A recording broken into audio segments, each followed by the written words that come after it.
Bonjour, et voici comment réparer son vélo. Tout d'abord, dévisser le pneu qui a été crevé. Donc déjà, avec une clé Allen ou n'importe quelle clé, dévisser les boulons des pneus du pneu crevé. Très simplement, moi, ils sont déjà dévissés, que j'ai déjà dévissé avant. Et ensuite, retirer le pneu. Alors, le problème des freins, c'est qu'il faut souvent les retirer. D'accord ? Donc là, on va forcer un peu.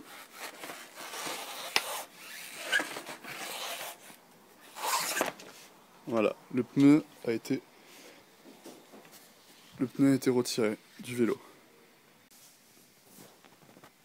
Donc voilà, pour cette étape, on va devoir chercher le trou dans la chambre à air, en plongeant la chambre à air dans de l'eau qui est dans une bassine ou dans n'importe quoi.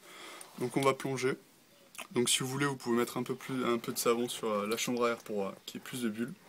Mais je pense que là, le trou est assez gros pour en mettre. Donc on cherche bien le trou. Dès qu'on apercevra des bulles, regarde, ah voilà. Voilà, donc là on aperçoit des bulles qui s'échappent. Donc on remarque le trou qui est... Voilà.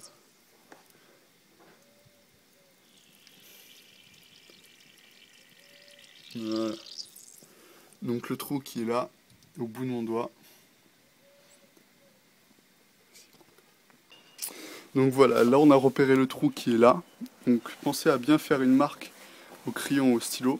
Et pensez que faut bien sécher la chambre à air avant d'utiliser la colle pour qu'elle reste bien sur la chambre à air, qu'elle ne se décolle pas. Alors, pour coller la rustine sur le caoutchouc de la chambre à air, on a fait un repère du trou avec de la craie, c'est facile, la craie ça marque bien ou avec un stylo. Donc on est au centre ici, on prend de la néoprène ou de la colle à rustine, qui est souvent la petite sœur de la néoprène. Attention, il ne faut pas trop respirer la néoprène, le principe est simple, on prend un petit bout de néoprène, pas forcément nécessaire d'en prendre beaucoup.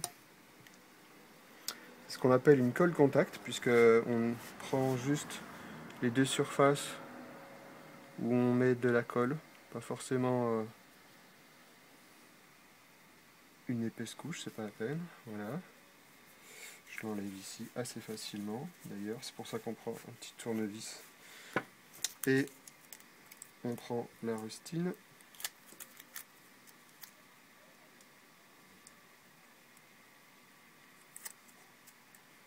Quand on y arrive,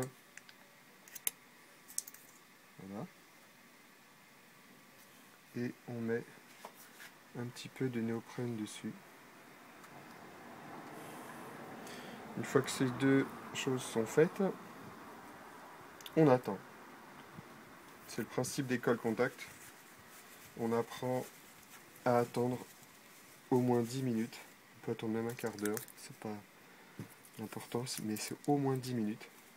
Une fois qu'elles seront secs au bout du doigt, ces deux surfaces, une fois qu'elles seront sèches et qu'elles n'aldèrent plus, on va appliquer 10 secondes en appuyant très fort, et là c'est collé. Donc là on attend. Ok, voilà, donc on a dépassé les 10 minutes. Je vous rappelle que même si on dépasse très largement les 10 minutes, un quart d'heure, 20 minutes, c'est pas très grave. L'objectif c'est dépasser les 10 minutes et on contrôle avec le doigt. Voilà, ça colle plus. Donc ça c'est bien. Faut faire attention parce qu'effectivement la néoprène sèche à l'air, donc je vous rappelle qu'il faut boucher vite fait le pot et après ce qu'il faut c'est l'appliquer tout simplement et appuyer très fort. Voilà, là c'est bon, vous pouvez rester 5-10 secondes si ça vous chante. Voilà. Dans le cas des chambres à air, il faut quand même laisser durcir pas mal de temps, 1 heure. Si vous voulez partir tout de suite, partez, mais au moins ça se stabilisera si vous laissez au moins 1 heure ou même plus. L'idéal étant 12 heures pour que ça soit opérationnel et pratiquement à vie. Voilà. Ok, donc maintenant on va replacer la chambre à air dans le pneu et sur les rayons du vélo. Donc déjà, premièrement on place la chambre à air dans le pneu, non gonflé. Bien sûr si c'est gonflé ça ne sert à rien. Donc voilà.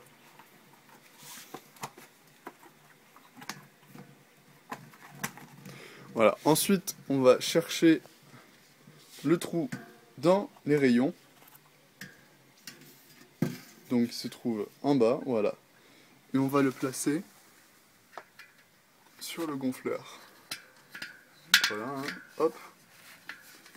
Et ensuite on va ramener à l'aide d'un tournevis, ou à la main comme vous voulez, le pneu. En fait on fait l'opération inverse pour enlever le pneu. Donc, voilà, on est bien. Donc voilà.